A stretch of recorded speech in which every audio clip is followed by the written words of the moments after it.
दोस्तों आज हम डिस्कस करेंगे प्रेजेंट टेंस के तीसरे बेटे यानी प्रेजेंट परफेक्ट टेंस के बारे में। दोस्तों पार्ट 1 में हम डिस्कस कर चुके हैं प्रेजेंट टेंस के सबसे बड़े बेटे यानी प्रेजेंट इंडेफिनिट टेंस के बारे में, और पार्ट 2 में हमने डिस्कस किया था प्रेजेंट टेंस के दूसरे बेटे यानी प्रेजेंट कंटिन्यूअस टेंस के बारे में। दोस्तों अगर आपने पार्ट 1 पार्ट 2 नहीं देखा है तो उन दोनों का लिंक मैंने नीचे डिस्क्रिप्शन बॉक्स में दे दिया, आप वहां उन्हें जाकर वॉच कर सकते हैं। ठीक है दोस्तों, चलिए तो दोस्तों without wasting time let's get started. दोस्तों प्रेजेंट इंडेफिनिट और प्रेजेंट कंटिन्यूअस की तरह प्रेजेंट परफेक्ट की भी एक आदत है।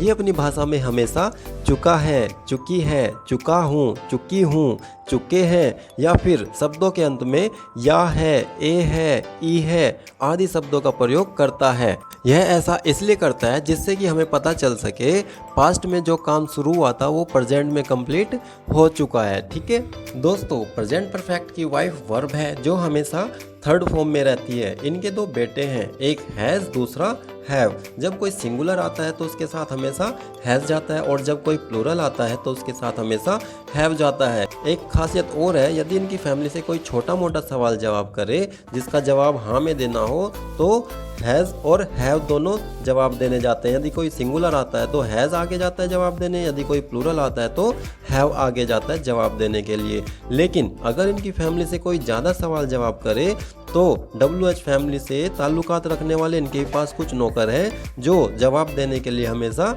आगे जाते हैं। चलिए तो दोस्तों इन सभी चीज़ों को अब समझने के लिए हम कुछ सेंटेंसेस लेते हैं। सबसे पहले हम लेंगे अफर्मेटिव सेंटेंसेस, जिसके लिए हम एक फॉर्मूला यूज़ करेंगे जो होगा सब्जेक्ट प्लस हैज़ या have plus third form of verb plus object. ठीक है, चलिए दोस्तों हिंदी में लेते हैं कुछ उदाहरण, फिर एक एक करके इनको बाद में मैं ट्रांसलेट करूंगा। हमारा सबसे पहला एग्जाम्पल है मैं अपना काम कर चुका हूं या फिर मैंने अपना काम कर लिया है। नेक्स्ट है कक्षा शुरू हो चुकी है या फिर कक्षा शुरू हो गई है। नेक्स्ट है तुम बहुत बदल गए हो या फिर तुम बहुत बदल चुके हो। नेक्स्ट है उसने नया मोबाइल खरीदा है। नेक्स्ट है उन्होंने मुझे बताया है। नेक्स्ट है हम प्रेजेंट कंटिन्यूअस को सीख चुके हैं। दोस्तों मैंने आपको बताया था प्रेजेंट परफेक्ट टेंस भूतकाल में जो काम शुरू हुआ था वो प्रेजेंट में पूरा हो चुका है, उसको व्यक्त करने के लिए अपनी भाषा में चुका है, चुकी है या फिर या है, ए है, ई है आदि शब्दों का यूज करता है। अब इन सेंटेंसेस को ध्यान से देखिए जरा। सबसे पहला सेंटेंस था मैंने अपना काम कर लिया है या फिर मैं अपना काम कर चुका हूँ। अब देखिए सेंटेंस से क्या पता चल रहा है कि जो काम है वो पास्ट में शुरू हुआ था और वो प्रेजेंट में पूरा हो चुका है। ठीक है, नेक्स्ट सेंटेंस था हमारा तुम बहुत बदल चुके हो या फिर तुम बहुत बदल गए हो, यानी कि जिसके लिए बात कही जा रही है वो पास्ट में कुछ और था बंदा लेकिन प्रेजेंट में पूरी तरह से बदल चुका है। ठीक है दोस्तों, अब आपको ये क्लियर हो जाना चाहिए कि एक्चुअली में हम प्रेजेंट परफेक्ट टेंस कहते किसे हैं। ठीक है, चलिए दोस्तों अब एक एक करके इनको करते हैं ट्रांसलेट। सबसे पहला सेंटेंस था हमारा मैं अपना काम कर चुका हूँ या फिर मैंने अपना काम कर लिया है। इसका इंग्लिश में ट्रांसलेशन हो जाएगा I have done my work. अब देखिए दोस्तों इसमें हैव यूज़ हुआ है और वर्ब की थर्ड फॉर्म डन यूज़ हुई है। ठीक है, हैव इसलिए यूज़ हुआ है क्योंकि आई है। आई और यू दो ऐसे सब्जेक्ट हैं जो सिंगुलर होते हुए भी अपने साथ हमेशा प्लूरल हेल्पिंग वर्ब यूज़ करते हैं। ठीक है, यहाँ पर इसलिए क्या हो गया हमारा sentence I have done my work. ठीक है दोस्तों, हमारा नेक्स्ट सेंटेंस था कक्षा शुरू हो चुकी है या कक्षा शुरू हो गई है। इंग्लिश में हो जाएगा द क्लास हैज़ स्टार्टेड। हमारा नेक्स्ट सेंटेंस था तुम बहुत बदल चुके हो या फिर तुम बहुत बदल गए हो। इंग्लिश में हो जाएगा you have changed a lot. अब देखिए दोस्तों इसमें हैव यूज़ हुआ है क्योंकि हमारा जो सब्जेक्ट है वो यू है और यू प्लूरल सब्जेक्ट है। ठीक है, चेंज बदल चुके हो, बदलना होता है चेंज, और यहाँ पर क्या है चेंज्ड, क्योंकि ये प्रेजेंट परफेक्ट है इसलिए यहाँ पर वर्ब की थर्ड फॉर्म यूज हुई है। ठीक है, सेंटेंस हो गया you have changed a lot. ठीक है, नेक्स्ट सेंटेंस था हमारा उसने नया मोबाइल खरीदा है। अब देखिए जरा इंग्लिश में हो जाएगा ये he has purchased a new mobile phone. अब देखिए इसमें हैज़ यूज़ हुआ है, क्यों? क्योंकि जो उसने हम किसके लिए यूज़ करते हैं, या तो शी के लिए करते हैं या ही के लिए करते हैं। ठीक है, यहाँ पर जो ही और शी होता है वो सिंगुलर होता है हमेशा। ठीक है, इसलिए उसके साथ क्या यूज़ होगा, हैज़ होगा यूज़। ठीक है, परचेज यानी खरीदना, ठीक है। परचेज की थर्ड फॉर्म क्या हो जाएगी, परचेज्ड, इसलिए यहाँ पर सेंटेंस हो गया he has purchased a new mobile phone, ठीक है। इसको अगर लड़की के लिए हम बोलेंगे तो बोल देंगे she has purchased a new mobile phone, ठीक है। चलिए नेक्स्ट सेंटेंस था हमारा उन्होंने मुझे बताया है, इंग्लिश में हो जाएगा दे हैव इन्फॉर्म्ड मी। देखिए दोस्तों यहाँ पर हैव यूज़ हुआ है क्योंकि जो दे है हमारा प्लूरल सब्जेक्ट है।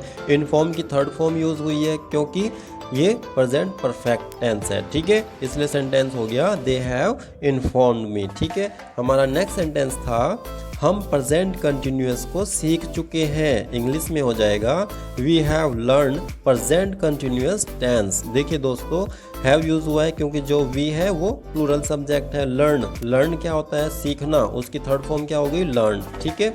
हमने क्या सीख लिया है, प्रेजेंट कंटिन्यूअस टेंस, ठीक है। इसलिए टेंस हो गया we have learn present continuous tense. चलिए दोस्तों अब ले लेते हैं नेगेटिव सेंटेंसेस, जिसके लिए फॉर्मूला होगा सब्जेक्ट प्लस हैज या have plus not plus third form of verb plus object. हमारा सबसे पहला सेंटेंस है मैंने अपना काम नहीं किया है। नेक्स्ट तुम अभी भी नहीं बदले हो। नेक्स्ट उसने नया मोबाइल नहीं खरीदा है।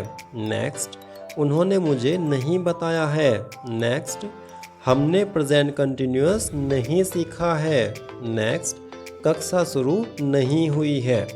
देखिए दोस्तों अभी इन सेंटेंसेस को ध्यान से देखने पर पता चल जाता है कि ये सारे के सारे प्रेजेंट परफेक्ट टेंस हैं, क्योंकि इनके लास्ट में जो शब्द यूज़ हुए हैं ये सिर्फ प्रेजेंट परफेक्ट टेंस में ही यूज़ होते हैं। चलिए एक एक करके इनको कर लेते हैं इंग्लिश में ट्रांसलेट। सबसे पहला सेंटेंस था हमारा मैंने अपना काम नहीं किया है, इंग्लिश में हो जाएगा I have not done my work. मैंने आपको बताया था कि जब कभी कोई प्लूरल काम करने से मना करे तो नॉट से पहले हैव आएगा, ठीक है। तो यहाँ पे सेंटेंस हो गया हमारा I have not done my work, ठीक है। नेक्स्ट सेंटेंस था हमारा तुम अभी भी नहीं बदले हो, इंग्लिश में हो जाएगा you still have not changed. अब देखिए जरा यहाँ पर नॉट से पहले हैव आया है क्योंकि जो हमारा यू है वो प्लूरल है, ठीक है। इसलिए सेंटेंस हो गया you still have not changed. Next sentence था हमारा उसने नया मोबाइल नहीं खरीदा है, इंग्लिश में हो जाएगा he has not purchased a new mobile phone. देखिए यहाँ पर हैज़ यूज़ हुआ है क्योंकि जो सब्जेक्ट है वो सिंगुलर है, ठीक है। यहाँ पर ही की जगह हम सी भी बोल सकते हैं, तो सी अगर लगाएंगे तो क्या हो जाएगा she has not purchased a new mobile phone, ठीक है। चलिए नेक्स्ट सेंटेंस था हमारा उन्होंने मुझे नहीं बताया है, इंग्लिश में हो जाएगा दे हैव नॉट इन्फॉर्म्ड मी, ठीक है। अब यहाँ पर मुझे बताने की ज़रूरत नहीं है, एक एक सेंटेंस को एक्सप्लेन करने की ज़रूरत नहीं है, अब आप सभी चीज़ों को अंडरस्टैंड कर चुके हैं, ठीक है।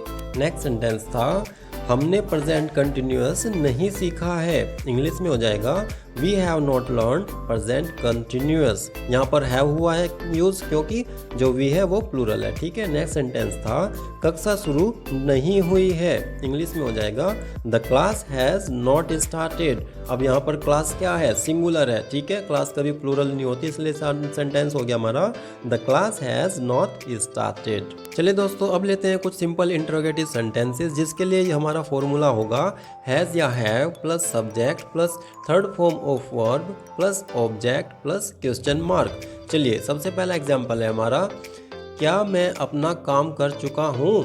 नेक्स्ट होगा क्या कक्षा शुरू हो गई है। नेक्स्ट है क्या उसने नया मोबाइल खरीदा है। नेक्स्ट है क्या उन्होंने तुम्हें बताया है। नेक्स्ट है क्या हम प्रेजेंट कंटिन्यूअस सीख चुके हैं। चलिए दोस्तों एक एक करके कर लेते हैं इनको इंग्लिश में ट्रांसलेट। सबसे पहला सेंटेंस था हमारा क्या मैं अपना काम कर चुका हूँ, इंग्लिश में हो जाएगा have I done my work. देखिए दोस्तों शुरुआत में मैंने आपको बताया था कि जब इनकी फैमिली से कोई छोटा मोटा सवाल जवाब करे तो हैज़ या हैव आगे जवाब देने जाएगा, ठीक है। छोटा मोटा सवाल मतलब कि सिंपल इंटरोगेटिव, ओके। अब यहाँ पर जवाब देने कौन आया, हैव, इसलिए सेंटेंस हो गया have I done my work. Next sentence था क्या कक्षा शुरू हो गई है, इंग्लिश में हो जाएगा हैज़ द क्लास स्टार्टेड। देखिए दोस्तों यहाँ पर कक्षा क्या है, सिंगुलर है, इसलिए सामने कौन आया, हैज़ आ गया, ठीक है। इसलिए सेंटेंस हो गया has the class started. Next sentence था क्या उसने नया मोबाइल खरीदा है, इंग्लिश में हो जाएगा has he purchased a new mobile phone. अगर खरीदने वाली लड़की है तो हम बोलेंगे has she purchased a new mobile phone, ठीक है। चलिए नेक्स्ट सेंटेंस है क्या उन्होंने तुम्हें बताया है, इंग्लिश में हो जाएगा हैव दे इन्फॉर्म्ड यू। सामने कौन आया, हैव आया, क्योंकि दे क्या है, प्लूरल है, ठीक है, इसलिए सेंटेंस हो गया हैव दे इन्फॉर्म्ड यू।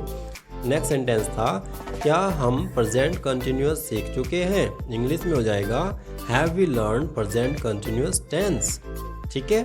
अब ले लेते हैं कुछ डबल इंट्रोगेटिव सेंटेंसेस, जिसके लिए फॉर्मूला होगा WH फैमिली प्लस हैज या have plus subject plus third form of verb plus object plus question mark. सबसे पहला सेंटेंस होगा हमारा तुम क्यों बदल गए हो, नेक्स्ट उसने नया मोबाइल कब खरीदा है, नेक्स्ट उन्होंने मुझे क्यों बताया है, नेक्स्ट तुम कहाँ चले गए हो, नेक्स्ट मैं कहाँ से आया हूँ। चलिए एक एक करके इनको कर लेते हैं इंग्लिश में ट्रांसलेट। सबसे पहला सेंटेंस है तुम क्यों बदल गए हो, इंग्लिश में हो जाएगा वाई हैव यू चेंज्ड। देखिए दोस्तों WH फैमिली आई है, क्यों, क्योंकि जो हमारा सेंटेंस है वो डबल इंटरोगेटिव है। डबल इंटरोगेटिव और सिंपल इंटरोगेटिव क्या होता है इसके बारे में मैं डिस्कस कर चुका हूँ ऑलरेडी पार्ट नंबर 1 में। अगर दोस्तों आपने उस वीडियो को नहीं देखा है तो उसका लिंक मैंने नीचे डिस्क्रिप्शन बॉक्स में दे दिया, आप उसे वहाँ जाकर देख सकते हैं और डबल इंटरोगेटिव और सिंपल इंटरोगेटिव के बारे में समझ सकते हैं, ठीक है दोस्तों। नेक्स्ट सेंटेंस है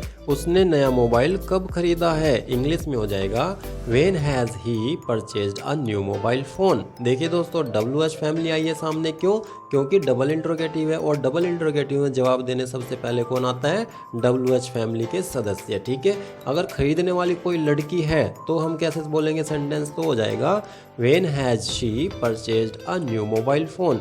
नेक्स्ट सेंटेंस था हमारा उन्होंने मुझे क्यों बताया है, इंग्लिश में हो जाएगा why have they informed me. WH family सामने आई है, क्यों, क्योंकि डबल इंटरोगेटिव है। नेक्स्ट सेंटेंस था हमारा तुम कहाँ चले गए हो, इंग्लिश में हो जाएगा वेयर हैव यू गॉन। देखिए दोस्तों फिर WH फैमिली आई है क्योंकि डबल इंटरोगेटिव है, ठीक है। बाकी सारी चीज़ें आपको समझ में आ जानी चाहिए। नेक्स्ट सेंटेंस था हमारा मैं कहाँ से आया हूँ, इंग्लिश में हो जाएगा where have I come from. देखिए दोस्तों हैव यूज़ हुआ है, क्यों यूज़ हुआ है, क्योंकि जो आई है वो हमेशा प्लूरल समझा जाता है, उसके अकॉर्डिंग उसके साथ हमेशा हैव यूज़ किया जाता है। चलिए दोस्तों अब बढ़ते हैं इंट्रोगेटिव नेगेटिव सेंटेंसेस की ओर, जिसके लिए हमारा फॉर्मूला होगा WH फैमिली प्लस हैज़ या have plus subject plus not plus verb की third form plus object plus question mark. हमारा सबसे पहला सेंटेंस है क्या उन्होंने तुम्हें नहीं बताया है, नेक्स्ट क्या उसने नया मोबाइल नहीं खरीदा है, नेक्स्ट उन्होंने मुझे क्यों नहीं बताया है, नेक्स्ट हमने प्रेजेंट कंटिन्यूअस क्यों नहीं सीखा है। चलिए दोस्तों अब इनको करते हैं इंग्लिश में ट्रांसलेट। सबसे पहला सेंटेंस था क्या उन्होंने तुम्हें नहीं बताया है, इंग्लिश में हो जाएगा have they not informed you. अब देखिए दोस्तों यहाँ पर सबसे पहले क्या यूज़ हुआ है, हैव का यूज़ हुआ है, क्यों, क्योंकि ये जो सेंटेंस है हमारा सिंपल इंटरोगेटिव है, ठीक है। इसको हमने इंटरोगेटिव नेगेटिव में कन्वर्ट किया। देखिए दोस्तों जो इंटरोगेटिव नेगेटिव सेंटेंस होता है इसमें हम कुछ चेंज नहीं करते, सिर्फ हम इसमें नॉट यूज़ करते हैं, किसके बाद, सब्जेक्ट के बाद और वर्ब से पहले, ठीक है। इस चीज का आप ध्यान रखना। सेंटेंस हो गया हमारा have they not informed you. Next sentence था क्या उसने नया मोबाइल नहीं खरीदा है, इंग्लिश में हो जाएगा has he not purchased a new mobile phone. अब फिर देखिए दोस्तों ये सेंटेंस क्या है, सिंपल इंटरोगेटिव है क्योंकि हैज सबसे पहले आया है, ठीक है, और नॉट का यूज हुआ है सिर्फ इसमें क्योंकि ये इंट्रोगेटिव नेगेटिव है। हमारा नेक्स्ट सेंटेंस है उन्होंने मुझे क्यों नहीं बताया है, इंग्लिश में हो जाएगा why have they not informed मी। देखिए अब ये सेंटेंस क्या है, WH फैमिली सबसे पहले आई है, क्यों, क्योंकि ये डबल इंट्रोगेटिव है और उसको हमने क्या किया, इंट्रोगेटिव नेगेटिव में कन्वर्ट किया। यूज़ क्या हुआ इसमें, सिर्फ नॉट, ठीक है। पूरा का पूरा सेंटेंस वही है लेकिन इसमें नॉट यूज़ हो गया, इसलिए क्या हो गया, इंट्रोगेटिव नेगेटिव। नेक्स्ट सेंटेंस था हमने प्रेजेंट कंटिन्यूअस क्यों नहीं सीखा है, इंग्लिश में हो जाएगा why have we not learn present continuous tense. इसमें हमने सिर्फ क्या चेंज किया, नोट का नोट यूज करते ये क्या बन गया, इंट्रोगेटिव नेगेटिव। अगर इसमें से नोट हटा दिया जाए तो ये डबल इंट्रोगेटिव हो जाएगा, क्यों, क्योंकि जो सबसे पहले यूज हुआ है वो वाई हुआ है और वाई क्या है, WH फैमिली, ठीक है। इसलिए हमारा सेंटेंस क्या है, ये इंट्रोगेटिव नेगेटिव। तो ये था दोस्तों प्रेजेंट टेंस का तीसरा बेटा प्रेजेंट परफेक्ट टेंस, जिसके बारे में आज हमने डिस्कस किया। उम्मीद करता हूँ दोस्तों आपको वीडियो जरूर पसंद आई होगी। अगर आपको वीडियो अच्छी लगी तो चैनल को सब्सक्राइब करें, वीडियो को लाइक करें, दोस्तों के साथ ज़्यादा से ज़्यादा शेयर करें। तो मिलते हैं दोस्तों नेक्स्ट वीडियो में प्रेजेंट टेंस के चौथे बेटे के साथ। तब तक के लिए keep learning, keep watching and जय हिंद।